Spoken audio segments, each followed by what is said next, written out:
हिंदू तहजीब के तारीखी मकाम हिंगलाज मंदिर का सालाना होने वाला मेला आज से शुरू होगा, जो 3 रोज तक जारी रहेगा। मेले में मुल्क भर से यात्रियों की आमद का सिलसिला जारी है। सिंध समेत मुख्तलिफ इलाकों से काफिलों की पैदल आमद का सिलसिला भी जारी है।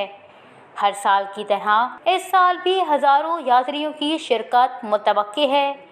हुकूमत बलूचिस्तान और ज़िले इंतज़ामिया लिसबेला की जानिब से यात्रियों को बेहतरीन सहूलियात फराहम करने के लिए इक़दामात उठाए गए, जिसका जायजा डिप्टी कमिश्नर लिसबेला मुराद खान कासी खुद ले रहे हैं।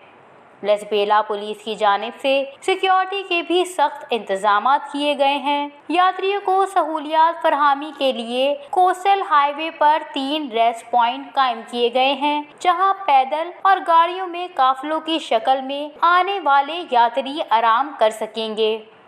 रेस्ट पॉइंट पर पीने का साफ पानी, मेडिकल और सिक्योरिटी की सहूलत मौजूद है, जिसकी निगरानी एसएसपी लिसबेला अयूब अचकजई कर रहे हैं और पुलिस की पेट्रोलिंग भी मुसलसल जारी है।